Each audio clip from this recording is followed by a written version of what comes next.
Hey guys, so normally I would probably whisper, but unfortunately today we lost Wyndham Rotunda, um, Bray Wyatt at the age of 36 years old, and yeah, I just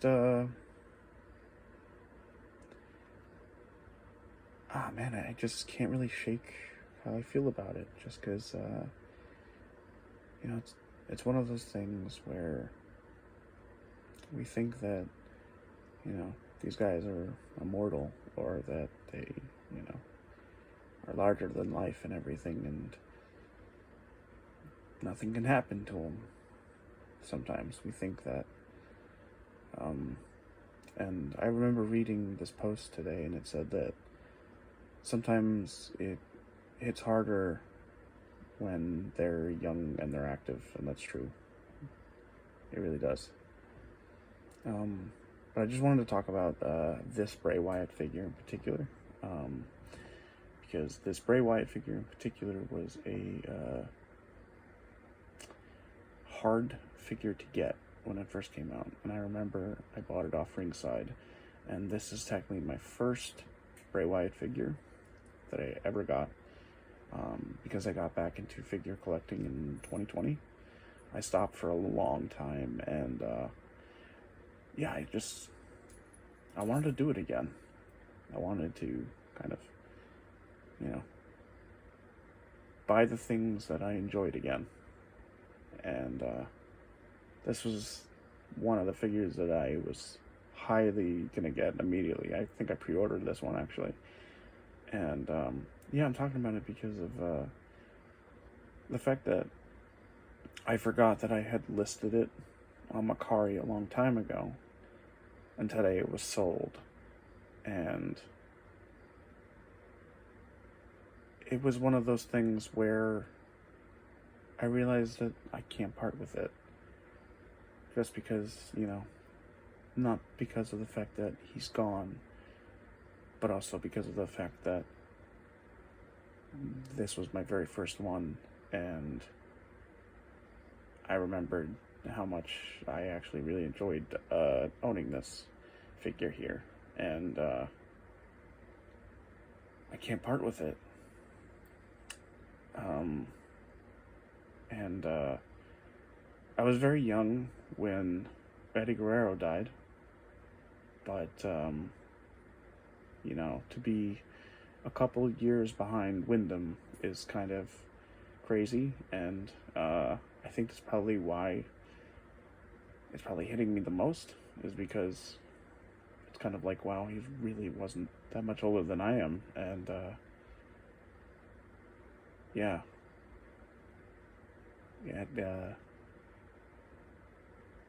it really, I can't shake it.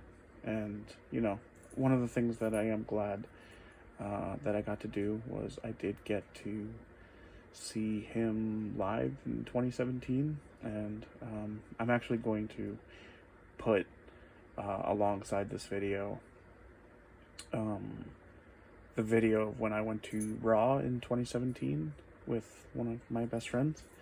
And yeah, I'm sorry if it's a little shaky or whatever back then. It's just because it was an experience to behold, to be in the audience during his entrance. And this is back when he had the Fireflies entrance, and he was carrying the lantern, not the one with the head, the original lantern. And man, it was so cool to kind of just be in the audience and see like everybody with their phone out or whatever to just cast a light. And on TV it looks so dark in there, but honestly it's so bright, and it's like you could see on his face just how much he enjoyed that. You could see it every time he came out. You could see how much he really reveled in that. And man, it's just, life is just short. It's really short. And I know everybody says this, but yeah, guys, tell your loved ones that, you know, you love them and stuff, because you never know. You really never know. And yeah, I've been, you know, just kind of trying to sit here for a couple hours actually, since, you know, it was announced. I think the last time I was like shook to my core about a wrestler passing away was, you know, of course Eddie Guerrero, but for me it was Benoit. But you know, this is right before the circumstances were established, so I'm not going to speak on that anymore. But yeah, I remember when I was a kid, that was really tough, and I actually stopped watching wrestling a lot because of that. Because my parents basically felt like it just wasn't a good influence on me, and so I stopped watching, and then I got back into it again, and you know, none of the people really stuck out to me that much in the years that I started watching again. And then, you know, I'm watching 2014, and here comes Bray Wyatt. Well, actually, I saw him before that. I saw him when he was Husky Harris, and I was like, oh, this guy's just, you know, not that great. He's whatever.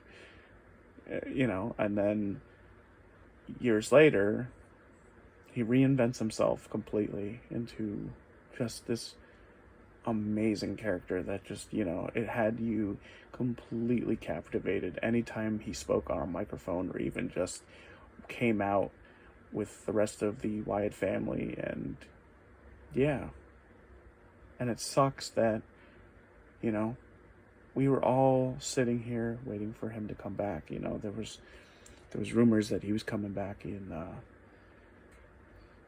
October, not October, in September. And you know, the fact that, you know, what we know. And yeah, I think that's what makes it really sad for me, is I was really anticipating his return, and I was hoping that, you know, whatever this illness was that we didn't know at the time, it passed and he got better and he came back. I mean, there's something to me about the fact that we forget that they're human like us, because they're so larger than life, that we forget that, or at least I do, that at any point that can all change. Oh geez, I'm about to hit 10 minutes soon, but yeah, I just wanted to make this video, and I'm really sorry if it's, you know, shaky or whatever. It's just, I didn't want to break out my other camera, and I didn't want to set up the mic or anything. I just wanted to make this a more personal video to talk about this, because, yeah, man, I'm sad. I'm really sad. It was one of those things where as soon as you heard the news, you know, you felt like you knew the person, and you just couldn't speak. I remember I texted my friends about it as soon as, you know, the news came out, and, you know, I was like shaking trying to text them. You know, I even misspelt his name, and, you know, I had to fix it, of course, but yeah.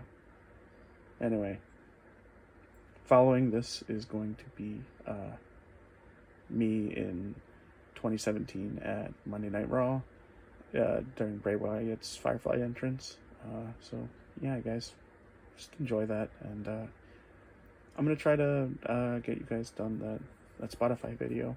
What's on my Spotify? It should be out probably next week, or maybe in a couple days. I don't know how I'll feel about it, but yeah, guys. So once again, rest in peace, Wyndham Rotunda, aka Bray Wyatt. You'll forever be missed, man. And this is Blitz saying peace, guys.